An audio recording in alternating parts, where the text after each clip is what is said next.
My name is Ayush Sukre from E2.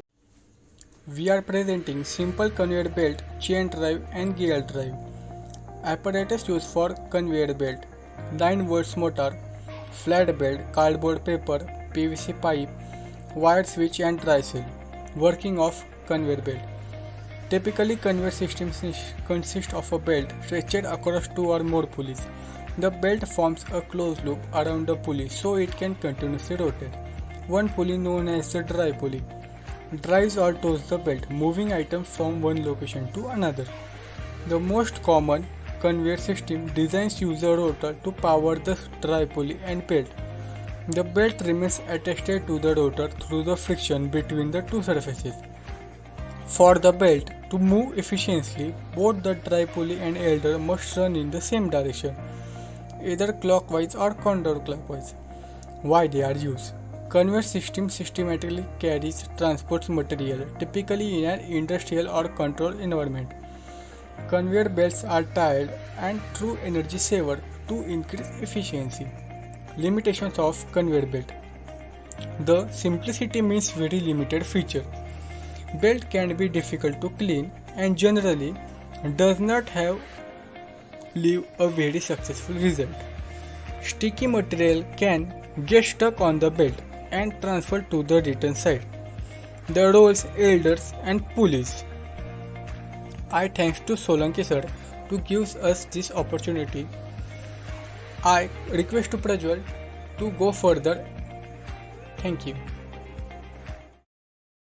Thank you. My name is Prajwal Shinde. I am going to introduce about chain drive. Chain drive is a way of transmitting mechanical power from one place to another. It is often used to convey power to the wheels of vehicle, particularly bicycle or motorcycle. It is also used in a wide variety of machines beside vehicles. Working of chain drive. The power is conveyed by a roller chain known as drive chain or transmission chain, passing over a sprocket gear with the teeth of gear meshing with holes in the link of chain. The gear is turned and this pulls the chain, putting mechanical force into the system. Sometimes the power is output by simply rotating chain, which can be used to lift or drag objects. In such situations, a second gear is placed and the power is recovered by attaching shafts or hub to this gear. Limitations of chain drive. They cannot be used where slip is system requirement. They require precise alignment compared to belt drive. They require frequent lubrication. Thank you. Jay Lovar will continue further presentation with gear drive. So, we presenting gear drive and there are some types. Introduction. Gears are components of machines for the transmission of power and motion from one shaft to other separated by small distance. It is a two-thread wheel, that is, wheel with a number of teeth. The motion of meshing gears is similar to the of pair of two pitch cylinders which roll without slip. Types of gears. First, spur gear. Spur gears transmit power through shafts that are parallel. Second, spiral gear. Spiral gear have teeth that are oriented and angled to the shaft, unlike spur gears which are parallel. Third, bevel gears. Bevel gears are most commonly used to transmit power between shafts that intersect at a 90-degree angle. Fourth, rock and pinion. Rotation into linear motion. The flat-toothed part is the rack and the gear is the pinion.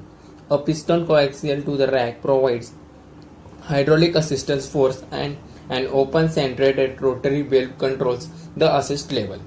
Fifth, worm gear. Worm gear transmit power through right angle and non-intersecting shafts. There are some limitations in gear drive. First, gear drives cannot be used for shaft with large center distance. Second, they are not ideal for large velocities. Third, these drives require regular lubrication and a more complicated process of applying it. Fourth, noise and vibrations are increased at a high speed. Conclusion. Hence, we learn that when the power is to be transmitted from one shaft to another, it can be transmitted by using belts, ropes, chains, and gear. Each method has its own advantage and applications.